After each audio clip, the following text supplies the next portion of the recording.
Welcome to Notebook, a program of interest to the St. Lucie County community that features information about St. Lucie County schools. Guests include school district and community leaders with focus on children in our community. Hello and welcome to another edition of Notebook, a show where we connect you, our viewers, with community leaders, school administrators, and other community officials throughout the Treasure Coast. And today we have a great show and two very special guests and good friends of mine that have joined us. And today we're going to focus on curriculum throughout the school district. And this half hour we're going to focus mainly on our math curriculum, and we have two expertise with us that are going to share with that. And it really, our focus is because throughout the school year, we really want the kids to stay focused on the targets throughout the school year. But then when we get to our testing, a lot of times our students think school's all over.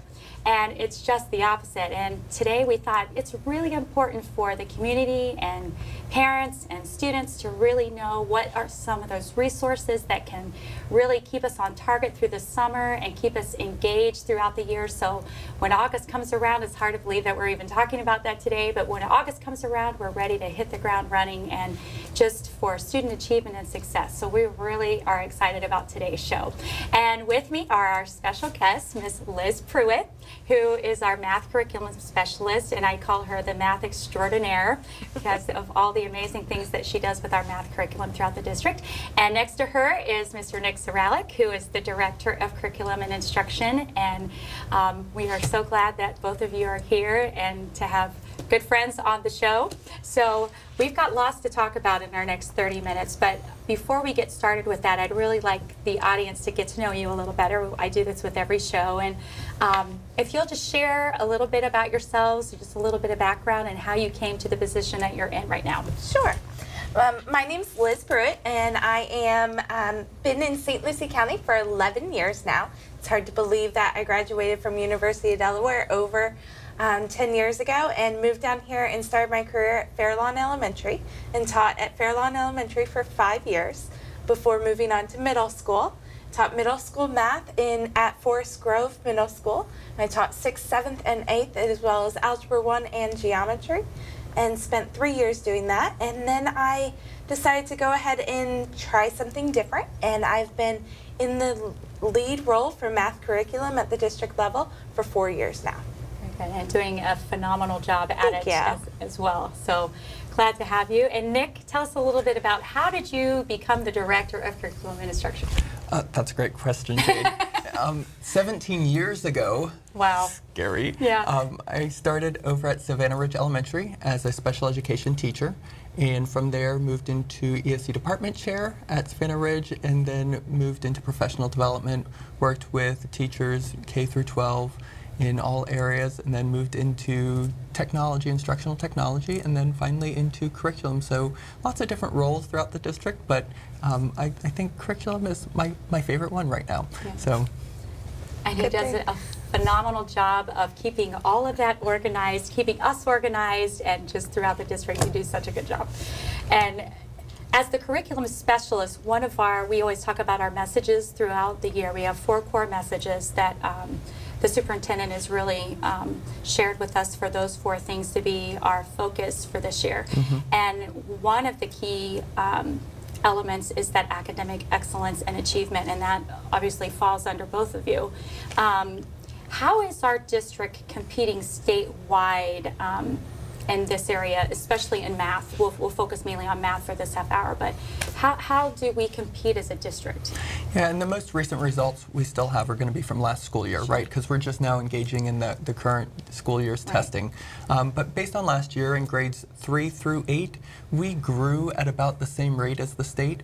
So the progress and the number of proficient students continues to increase each year, and that's a good positive thing that we'd want to see. And we are staying at the same rate that we're seeing the state grow. When we look at some of our end of course exams, so like in algebra and in geometry, when we look at those results, we do have last year for Algebra 1, we had 9 percentage points increase in terms of students being proficient. So nice sizable gain there. there, and in geometry we had a 7 percentage point increase. So both of those are showing nice growth, and those are in our high school classes. So it's good to see the work that people like Liz have done has really paid off, and definitely our teachers are getting more comfortable with the test. That's why we continue to see the increase in those proficiencies.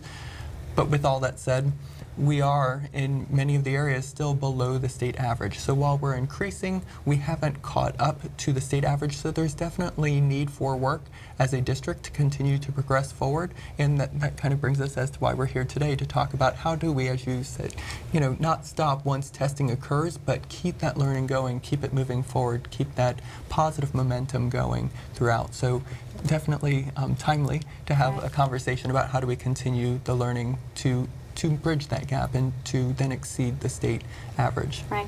And even as we were preparing we were kind of making our plans for what we were going to talk about, we just felt like it was so crucial, right now to hit that particular topic, especially because, summer is just around the corner, which is hard to believe. But when we talked about what key components could we hit today, we really wanted to provide resources for not just the students, but a lot of our parents may not be aware, yes, they know Skyward's there, they know Google's there, I'm sure, they're all about, those search engines and things like that, but specific resources that we can provide as a district that, can keep our kids going at that pace. And and we don't mean spending day after day after day, doing math and reading day after day after day like we would in the school, but just to keep that exposure consistently throughout the school year. So Liz, I know you've got so many resources that you provide the teachers on a daily basis, Nick as well. We're going to spend a few minutes and kind of turn it over to both of you to kind of walk us through some of those resources. How do parents find it? Because that's a big question a lot of times. Well, I didn't know where that was, or I couldn't find it. So we've got a computer here for the viewers to be able to see, and Liz and Nick are going to walk you through exactly how to get through those resources. So I'm going to kind of let you talk about that, No and problem. then just take over and walk us through. Absolutely. So Okay. one of the things that we have available on our website is our curriculum page. Within our curriculum page, we have different resources for every content area. But one of the things that you will see is you'll see grade level standards that are being your student is exposed to now, and resources that are within those pieces. So when you click on a link on our scope and sequence page, it brings you to a statewide bank of resources that can help support. Something new that we have developed this year for mathematics is for students within K through 4. We have summer activities that we've developed to help support the summer slide. So instead of having, it's been 2 whole months of not doing anything math related, we have some of those activities that you can do at home that take no more than 15 minutes a day to help support some of those concepts within mathematics. So Nick, do you want to navigate us towards that? So the way we organize this is through our parents and students page. We're going to hit the curriculum button on the left side. From there, when that loads, you'll see a scope and sequence page. That scope and sequence is divided by grade level, and if we hit first grade, you will see we already have things out like the 2014-15 units, so that's where some of those standards are hitting. And then you'll see also next year's scope and sequence already out. And then we have something new, and it's called Summer Activities for Rising Second Graders. If we click on that resource, it brings us to a separate page. It's actually a PDF file, and it has 28 days and then another 28 days of summer activities for students who are entering those grade levels. So again, we have them from K to 4, and we have things like write clues, let's kind of go through. Draw a picture of your family from the shortest to the tallest and label each one, because that's something that first graders were working on, ordering the smallest to largest. And so you can do something like draw a picture to help support that. So that's one great resource that we have, but that's not all of them. We also have something called Destination Math and Destination Reading. Nikki, you want to talk us through that? Sure. So Destination Math and Reading is a program that they can definitely access during the school year, and teachers use it throughout to help build some conceptual knowledge of the math that they're engaging in. But it provides it in a digital format where kids are more comfortable. It's in a gaming format and takes them through a learning cycle. So Destination, as you said, is both reading and math, and it does have some other activities in there as well. You'll have for like your kindergarten, your pre-K, kindergarten, even through 2, some science and social studies that they'll hit inside there. But it does allow, even over the summertime, students can still get into it. They can still kind of play and engage in that edutainment. And that's a perfect way to say it, edutainment. Yeah. Yeah, where they still can hone some of those skills. So as Liz said, they don't lose the ground that they've gained throughout that school year, because we want them coming in fresh with those skills kind of in play. So Liz, if you want to take us again, we're going to go to that parents and students page. And then on the right-hand side, we're going to find learning resources, and then we can go into either elementary or middle school. You're going to see Destination in both of those, because Destination goes from pre-kindergarten all the way up through, in math, Algebra 1. So we're going to go ahead and head into one of those. Okay. Fantastic. And then you'll see some different resources out there. What we are going to look for is Destination Math and Reading, which is over on the right-hand side. And when students are, and this does require a login, so the students for their login are going to use their 5-6 numbers, so their student identification number for both the username and password, which is the same thing they would use during the school year. Right. And Liz is just going to go in with one of our sample accounts, just so that way we can take a quick look inside there. And so this student doesn't have any tasks assigned to them. They don't have any activities right now that they have to do, but that doesn't prevent us from utilizing the software. Up in that top left corner, you're going to see the exploration, which is that globe. And when you head into there, it allows for basically that free exploration of all the content in there. So if you've got a child who is excelling in math and you want to continue to push them forward and have them, foster that love of math, they can access it. It's not restricted by grade level, so they could move forward inside the program and really enhance their math skills. Or if you've got someone, your child is struggling in a specific area, you could also go into there and hit some of the remediation. On the math, it is going to tell you the grade level for pre-K through grade 6, and then as you get into like math course 4, that's going to hit your bridge between 6th and 7th grade. Then you're going to see in there also pre-algebra, which is getting you into your 8th grade math, and then you'll see algebra 1 is broken into 2 different courses. So you have that as a resource that students at any point in time, so including the summer, can definitely get in there, and it'll take them through a cycle of learning where it basically gives the concept to students in a nice digital format and then allows them to practice that skill as well. So just a nice way of kind of doing that. And I know the main focus that we're doing right now is math, but they also have the same thing for reading, where they're going to have it basically kindergarten all the way up through about 8th grade for reading, that they can access and enhance those skills and keep it alive and well over the summer. It's very important. All right. Another resource that we have is, I'm actually going to give that back to Nick, is Algebra Nation for our middle school and high school students to help support some of those higher level math courses and higher stakes classes. Algebra 1 is a state graduation requirement. So we really want our students to be able to have as much success as possible within that course. So when we look at Algebra Nation, it is a free program through University of Florida that helps support the standards that are being assessed in Algebra 1.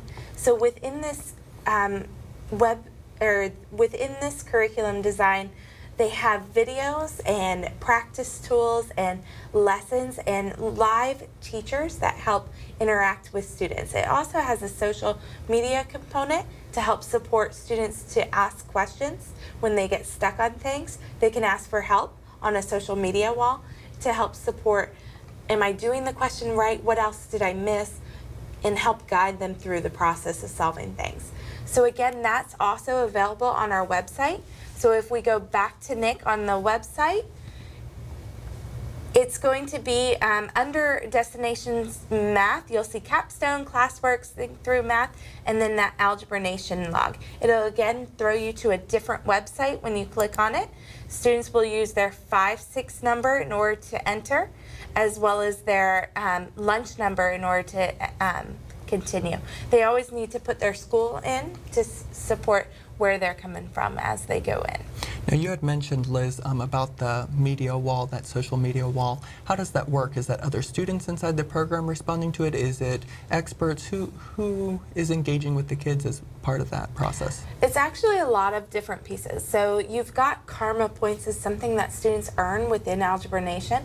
And so karma points are given if you're answering other student questions, but we're asking them for support, but you also can interact with study experts, which are state educators around around Florida that can help support those concepts and ideas. So even if a kid doesn't necessarily know, and so they're working on something over the summer and don't have ready access to a teacher, they still can get the support of educators. To continue that growth. How would you say, in thinking about Destination Math and Reading and also Algebra Nation, how does that match up with the current state assessments in terms of the types of questions that kids would see on those? What do you think we see as we get to that? One of the things that we are seeing is that for grades 5 through Algebra 2 right now, we are moving from a paper-based assessment to all online. So some of the question types and different items that students are required to do are things that are technology enhanced. So students have to be able to drag and drop from one area of a question to another, or they have to choose multi-select answers, or be able to work with an interactive grid that helps support those mathematical concepts. So using programs like Destination Math and Algebra Nation allows students to work on those technology skills that they may not get in a traditional classroom, but instead using that computer will be able to hit some of those skills that are necessary for them to move forward in the 21st century. I was just thinking, Algebra Nation, and you might have to help my memory on this one. Did they redesign that? I know we have the new assessments, so how does that now reflect inside the program? So within Algebra Nation, there's two sides to the story. You have the Next Generation Sunshine State Standards, as well as the MAFS, or the Math Florida Standards, that we are now currently under. So when you enter through Algebra Nation, you get to choose a path. You can either work on your Next Generation Sunshine State Standards or your newly assessed standards. So even for students that have not yet passed the Algebra 1 EOC, they have opportunity to look back at the standards that they have not been successful at and have opportunities to practice those, as well as get new concepts or new ideas to help support their Algebra 2 classes and beyond as they move forward. Now, just as you had mentioned, and I don't know that this was really on our question draft, but just as you're talking about the different assessments as we're getting ready for summer school to even approach, can maybe one of you share just about how parents are going to be notified, how soon they will be notified about, where their kids, I know that's a big question for a lot of people because this is a new assessment for us, but can one of you share maybe a little bit about that as well? So in terms of the timeline of the results being released? Right. So that is really going to be contingent. We are kind of waiting to see. In the past, we've always seen those results come out around the first week in June to about the second or third week. We're anticipating to see about the same, but that's going to be contingent on when the scores become available. So we're thinking it's going to be the same time frame, so that way decisions for how to schedule students for the next school year from a school standpoint, we're able to look at, but also from the standpoint of which students might need to retake the algebra end of course exam. So some of those things we don't have definites on yet from the state, but knowing that they will provide those results in a timely fashion, so that way those things, even from a family standpoint, they can start making some of those preparations.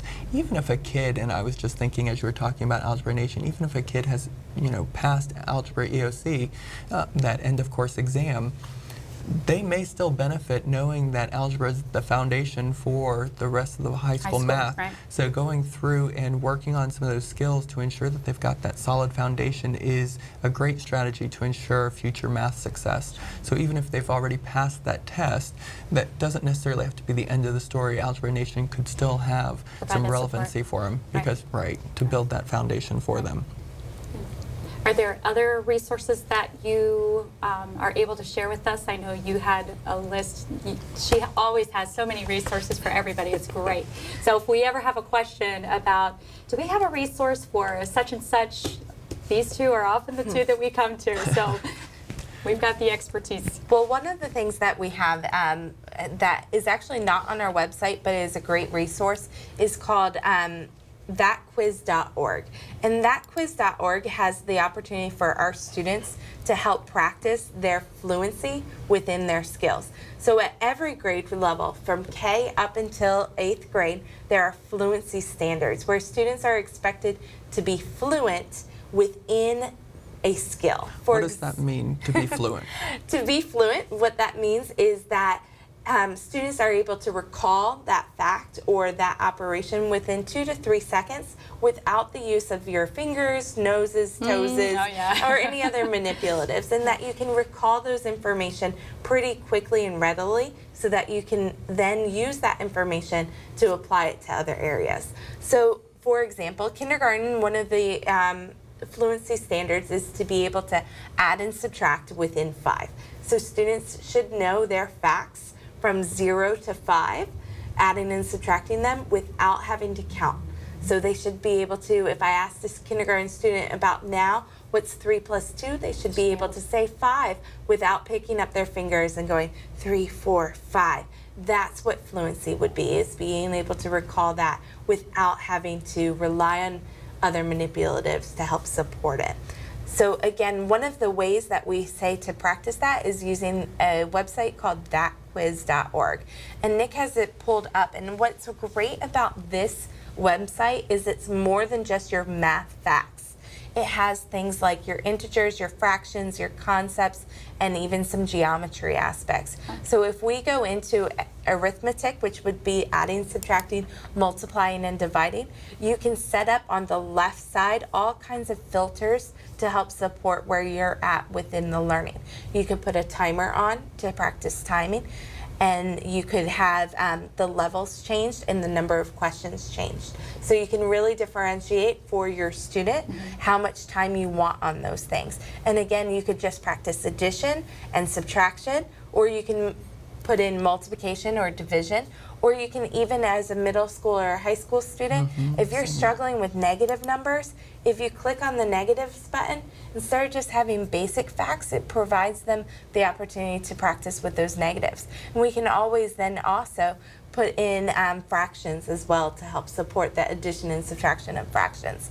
So students are able to have that feedback right away, because on the right side of that column it says how many right and how many wrong and how much time it took them to do that. So as the summer progresses or as the school year progresses, students can then track their progress and see whether or not they've gotten better at being able to do those types of things.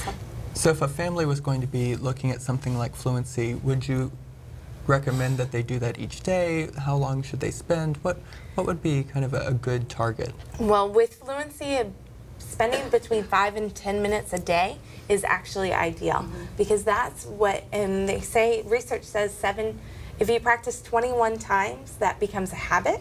And so when we do certain things, getting feedback on it, 5 to 10 minutes a day provides students with ample practice with feedback that allows them to become more and more fluent. Well, I would have loved to have had these type of resources as a kid. We didn't even have computers when I was. I'm sitting here thinking, wow, we've really come a long way with what we can provide our kids. You know, and back when I was in elementary school, it was all paper, pencil, and risograph copies, and type of things like that. And then as this progressed for my own kids, just in the time, my kids have only been out of school for a couple of years, but just in that couple of years, even the resources have just, are endless. It's just knowing where to find them and how to access them, so which is a great opportunity. There was one other resource that you had mentioned when we were talking this morning that a lot of people, I didn't even know, and I've been living in St. Lucie County forever, is the district library. Yeah, through the public library system, Right. actually. So as long as you have a library card, they have a lot of electronic resources that a lot of people overlook. Yeah. So for instance, on their site, they have where you can download audiobooks and ebooks. So if a kid is going on a trip and they're going to be stuck in the car, which is my worst fear in the world, is being stuck in a car for hours. Yeah. But they can access it and then bring it along on a device and be able to listen to that audiobook and still continue to progress in the learning it and take that time that could have been wasted time and make it something that's very beneficial and useful and not really have to spend any money on it. So you have that. You also have on their site where you can download, they have free music that each week you have a download limit that you're able to access, and it's pulling from some current music as well as some other favorites that are out there, but it's definitely a wide library that they can pull from. They'll also find on their I'm just trying to think of some of the other things. Oh, they have where you can learn even some foreign languages. They have something called Rocket Languages that, again, is allowing people to go in for free. Access. Yeah, free yeah, access. So all you're going to need is that library card to go in, and they can go through and learn. They have, I want to say it's maybe 9 or 10 different languages that you can explore, including things like Spanish or sign language even is one of the things in there. I think they have Mandarin Chinese as one of the options. So just so many different things that they could possibly go into. And again, all of that's directly accessed through the St. Lucie County's public library system. So as long as they have that, and I know that's something that I wasn't always, they've added so much since the last time I looked, and it's definitely a resource out there for people. I'm definitely going to have to update my library card. It's been a while since I've used it, but definitely some resources that we want to look into. And just as I'm sitting here thinking too, just as we're approaching the end of the school year, which is again hard to believe that it's halfway through April already, and just how much fun you can have with your kids, just as you mentioned, traveling and filling up that time, and even just taking little flashcards in the car and doing multiplication facts with the kids, or counting. I can remember when my kids were little, we would count the colors of cars, just to pass the time away. And they're still getting that math experience, but there's so many different creative ways, and what you've provided through resources that you can engage the kids throughout the summer. So we hope that if people have watched, that they've written down some of these resources and are able to really guide our kids. We really want to see St. Lucie County come to the top of the state, and it's there, we're headed there, and some great things are happening. The two of you have really guided the success of this district, and they're kind of the people behind the scenes, and the big show we see out through the schools, but they're all the technical support behind us, and so key to the success of what the kids are doing. And a lot of people may not know that, but they do now. So well, thank you for being here, both of you, everything that you've provided and the information that you've given us, for all the work that you do every day, and how much we appreciate you. And great success continue throughout the rest of the year, and as we continue down this journey together, and as a district, great things are happening. So we're going to stop for just a little bit. We're going to come back in a few minutes, and our focus for the next half of the show is going to be literacy, and we have a great and exciting event coming up on May 2nd that we're going to talk about, so stay tuned. Great news! Your St. Lucie Public Schools has created an app available for you to download today. It's easy. Just go to your online app portal and search for St. Lucie Public Schools. Once you have downloaded the app, you have handy access to St. Lucie Public Schools news, calendars, athletic events, parent resources, educator resources, and, with just a single swipe, contact information and website links for all public schools in St. Lucie County. In addition, this app provides you with the ability to follow us on Twitter. Here you can receive more frequent information and real-time happenings in your St. Lucie Public Schools. Download the app today.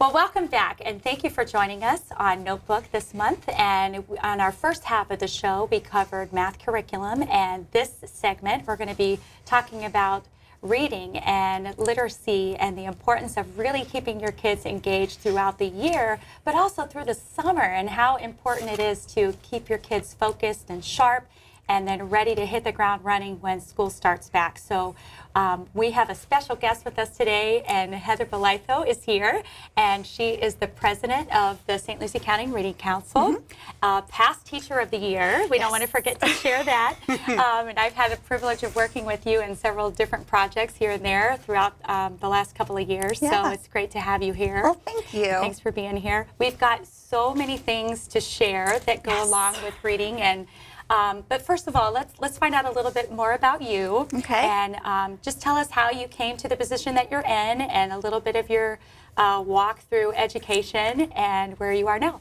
Awesome. Well, when I graduated from college, I went into a field, and I was so excited to be a part of this field that I went into.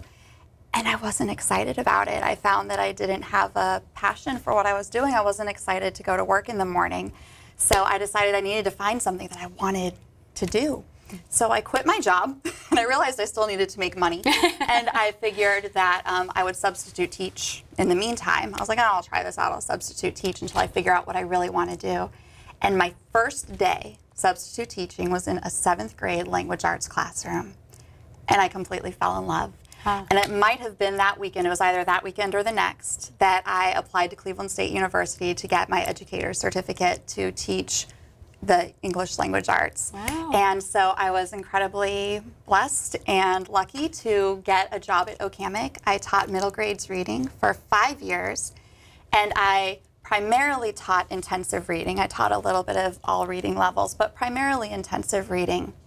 And what I found time and time and time again was when our struggling readers became readers, when they found that book that they liked to read, they became successful in reading class, and they became more successful in language arts and in social studies and in science. And so I fell in love with the idea of helping kids learn to love reading.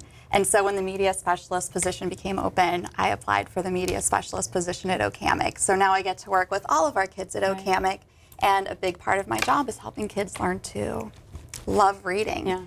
And the thing that's really cool about that is there have literally been hundreds of studies done that show a correlation between kids reading for pleasure, reading for fun, and academic success. Sure. So it's not just reading for fun and then reading to learn, but they really do go hand in hand. They really do. So- And like you said, you know, that foundation of reading just goes automatically into every gamut of school. You know, Absolutely. math and science and, you know, everything, and how valuable that is. So to get those kids excited and interested and engaged, and I know you do such a good job in the media center, you know, with what you do try and to. get the kids excited. And the biggest thing is how excited you are, and how that excitement has to roll over into your students and getting them excited. So, you know, it starts with us as the educators to really get them, you know, learning and excited. Absolutely. So I know there are so many resources.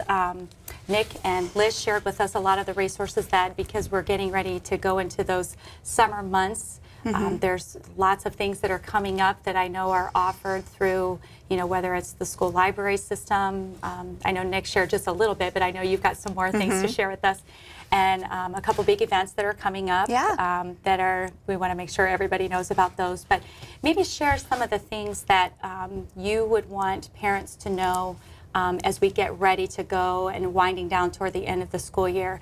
What are some things that we can do to help get our kids excited and, or continue to be excited about reading and literacy? Awesome. I'm excited to talk about it. One of the things that Liz had spoken about is the summer slide. And the summer slide, we see that across content areas. And basically what that means is over the summer, our kids lose some of the academic gains they've made throughout the years because they're not practicing. Because if you don't practice, if you don't work out for 2 months, you're going to go to the gym and you're not going to be where you were when you left off. And it's the same thing with school. And we have some awesome math resources, obviously. But reading over the summer And taking the time to do that can make all the difference in the world, so that when students do go back in August, they haven't slid backwards, but they've actually jumped forward. And one of the absolute biggest ways to do that is something that you've already touched on. You talked about our enthusiasm for education, our enthusiasm for reading or for math or for science or for whatever it is.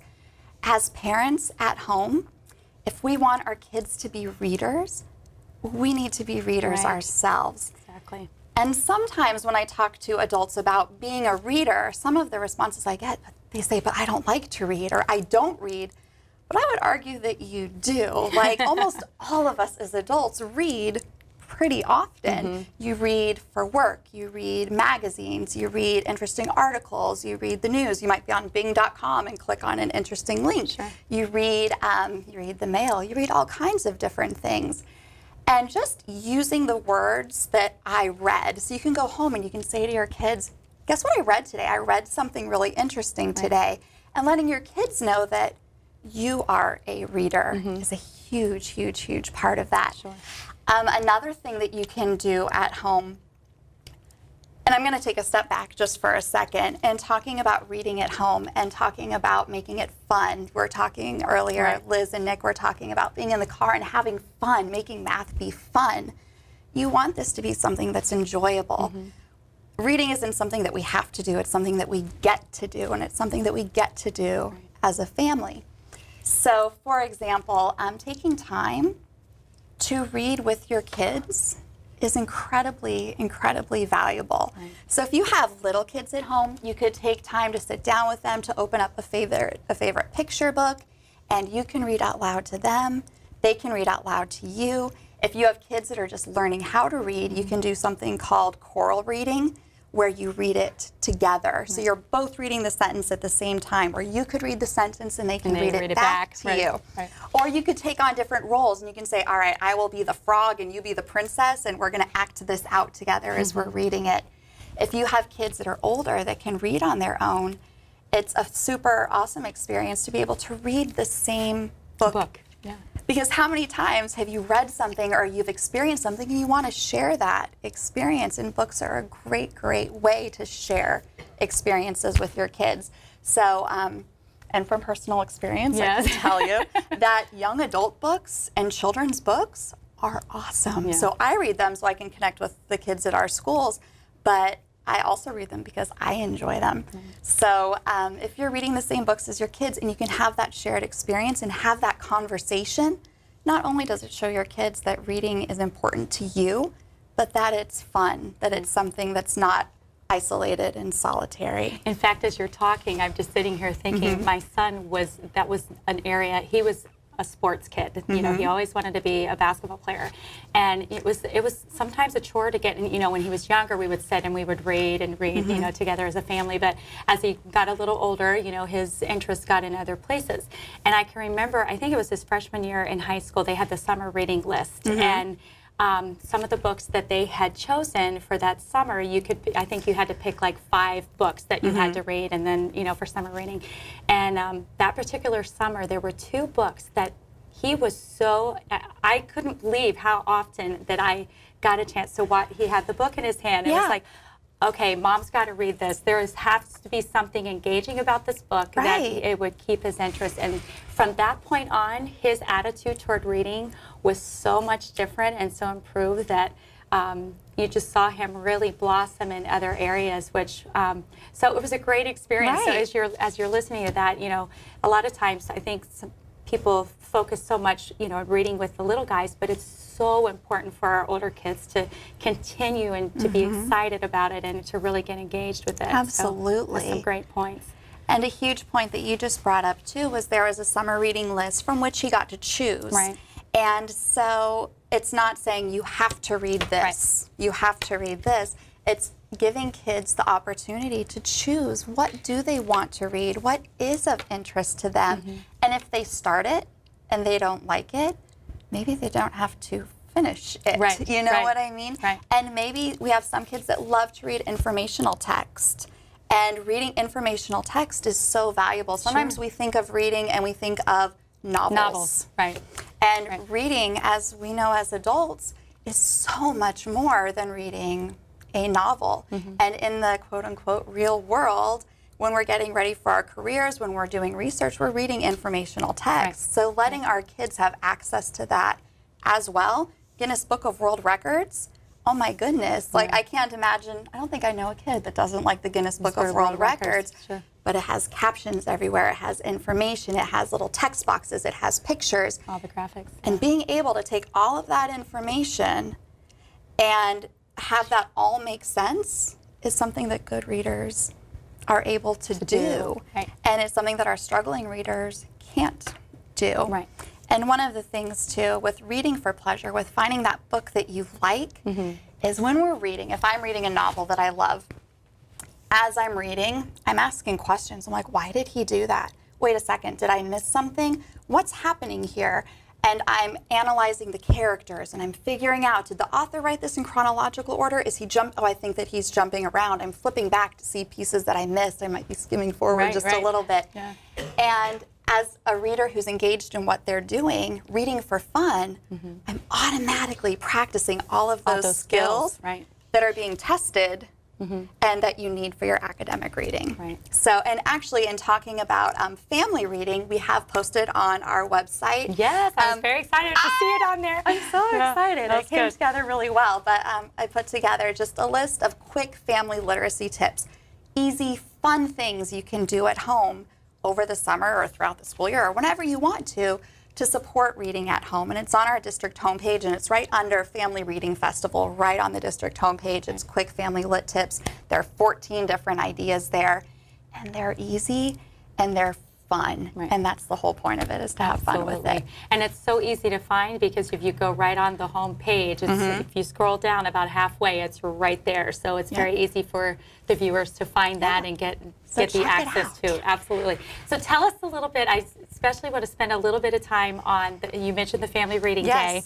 Tell us a little bit about that. This has been such a huge event the last couple of years at the Met Stadium, which, just to have that venue alone is, that whole area is just, it's very eye-catching. And go ahead and just share with us all of the things that we're going to see. I know there's a lot of people, volunteers that are, a huge group of volunteers that are a part of this. So tell us a little bit about that. Absolutely. We are, the St. Lucie County Reading Council is sponsoring, I don't want to say sponsoring, is hosting. There we go, that's a better word for it. We are hosting the 6th annual Family Reading Festival. It's going to be on May 2nd at Tradition Field, the Met Stadium. It is from 10 until 2 o'clock, and it would be a fantastic kickoff to family summer reading, even though it's on May 2nd and we still have a month left. Right. But there are just so many different events going on. Before you even enter, like where all of the different activities are, we have a reader's theater stage set up. So throughout the day, we're going to have different performances done by students throughout St. Lucie County. Oh, wow. Everywhere from, our little guys to our older students are going to be there presenting. And they're all doing some sort of reader's theater. So this isn't something that they've taken and memorized, but it's all about having your script and reading and being able to connect with that script. Sure. On the inside, we have so many different things. We have a manga design contest going on. So students right now in middle grades and high school are submitting their manga drawings, and we have a huge display, and there's someone there to help you learn how to draw manga and to draw your own. So that's like the anime type characters. Yep. We have reading games set up. We have our Read to a VIP booth, which I'm super excited about. And basically we have different leaders in the community coming in, and students are able to sit down and just read with a principal or read with the superintendent or read with a board member. And we have books there available for them. You just get to sit down and relax and read, and then students get to keep the book. Our scholastic. That's awesome. I know, it's really That's cool. Everybody's leaving with books. Yeah. We have Mother Goose there, who tells Mother Goose stories. We have a puppet show going on. We have a gigantic book exchange. So if you have books at home and you want to bring those in and trade them out for some new ones, we have tons and tons and tons of books for that. Oh my goodness, I know that I'm missing other things. I have a flyer. The flyer is also on the district website. Yep. on the district homepage. Yeah. For the first, I'm going to say it wrong, but for the first few hundred families that come in, there are gift bags that have books in them. There are free tickets to see the St. Lucie Mets play. Great. It's just a whole day of yay reading. Yeah. And it really is just a super fun event for families of all ages, not just for our little ones, but for our older kids as And well. the St. Lucie Mets are so good about supporting the community. They do so many, activities like this, throughout the season. But, to open this up, for the whole district. Oh, and Craig's got that right up there on the screen. Yay! So That is the love coolest. it. So we can always have the audience can always come back to this, or they can take a look at the website and see all those great activities and all the sponsors, the Parenting Academy, this Children's Council, lots of people that are part of the sponsorship, which is it's just a great event. So I know people are going to look forward to being a part of it, and just some great things coming around. I'm looking forward to it. Sure. If there are there some other resources that you would want, that you can think of that you would want to share with us, some additional ones in conjunction with some of the ones that you've already talked about? Absolutely. In St. Lucie County, we have a lot of awesome resources that are available to us. As a media specialist, I have to let you know that all of our schools have a district or our own school library page. And so Nick showed us earlier how to access the parents and students link on the district homepage. And if you scroll down, there's learning resources, and you select elementary or middle or high school. And then from there, you can select your school. So you could scroll down and you can select Okamic or Manatee or whatever school you go to. And the media specialists at each school have curated a bunch of links and organized a bunch of links that support what's going on in our district, what's going on in our schools. So there are some fantastic resources for all content areas available on those Destiny websites. Nick also brought up the public library. Sure. And they do have some amazing online resources. They have ebooks. A lot of our public, or also our school libraries, have ebooks too, so you could download those. But our public library also has, each summer, they have a different theme, and they have programming designed for kids of all different ages. So from our little ones, from preschool all the way up through high school. And last year, their theme was Fizz Boom Read. Oh, and fun. I know, it was super fun. It was all STEM activities. So science, technology, engineering, and math. Sure. All of their story times or all of their programming that they had for kids was centered around that theme. And when I contacted the library in getting ready for summer and in getting ready for the show, they said they're almost done with their promotional materials. But I cheated a little bit and went to the state website, and it looks like this year the theme is comic books and heroes. Oh, wow. So, That's fun. It is really fun. Yeah. And so when you go in, they've created, it's not just like a story hour, it's story hour with all of these different activities tied into this theme. Yeah. So the public libraries have those available. One of the things I'm really excited about is our district for the second year now is having the summer reading adventure, which tentatively, as of right now, will be on Wednesday afternoons in July. They're working on finalizing that. But what St. Lucie Public Schools has coordinated is at the Garden City Early Learning Center in Fort Pierce. We have a room, and last year it was on Wednesdays. We're planning on Wednesdays this year, but it is a giant book swap. The district has purchased hundreds of awesome books for students grades kindergarten and up. And any family that goes to a Title I school is welcome to come in on Wednesday mornings. They can pick out whatever books they want. And they also have all of the amazing resources that are there as well. They have games, they have books on CD and books on tape, and not just reading games, but math games and science games that you can check out, that you can bring home. Every week we had like a different snack, a different activity. And so families can come in, pick out awesome books to take home, sit down, relax, play a game, read a book, and then the next week you just bring those books back and you get new ones. So that's a really cool opportunity that's unique to St. Lucie Public Schools, which is really, really cool. Another thing is there are a few schools, as school library media specialists, we are on the same schedule as teachers, but there are a handful of schools that are open over the summer. their libraries are open over the summer. So for example, Manatee is going to be open again this summer, one morning a week, and Okamic, even though I'm not going to be able to be there for part of it. But we do have volunteers that are going to be coming in probably on Tuesday mornings at Okamic. We're working on finalizing that. Very good. But that way families in the community can come in, kids can come in, have access to great books. And even if you don't do the programming, if you don't go to the story hours or the activities they have at the libraries have fantastic books available that you can go in and you can get as many as you want. Yeah. So, and choice is so, like we talked about, is so incredibly important. Right. Thousands and thousands of books to choose from. So grab a bunch, take them home, see what you like. Because I remember as a kid, and I don't know where you grew up, but in Ohio, the bookmobile was a big thing. I grew up in Ohio.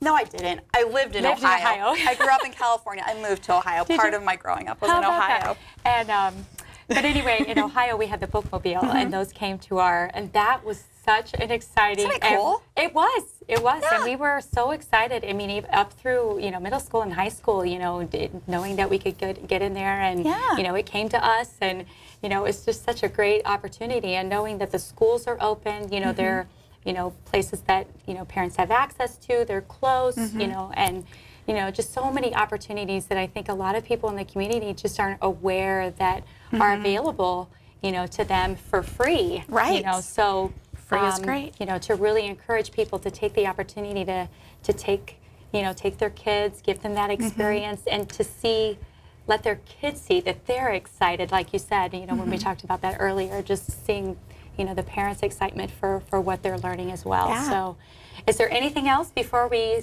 close up that you would like to share?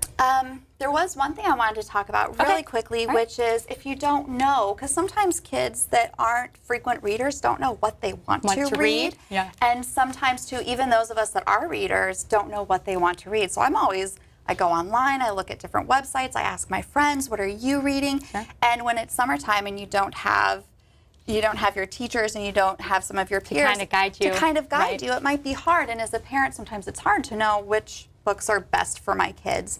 And some of our schools do have summer reading lists that are recommended reading lists, but there is not a set magic list out there that says these are the books for 4th grade going into 5th. There's not a magic list out there, but some schools do have them. I know that at Okamic each team has created lists because 4th grade knows, all right, here's about where they are and here's where they're going. Here are some great titles.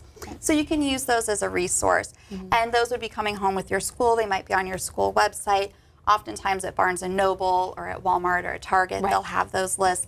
And if your school isn't there, then take a different schools. Maybe your school, it's still a good reading list. It's still good reading, right? There are some other places that you can look.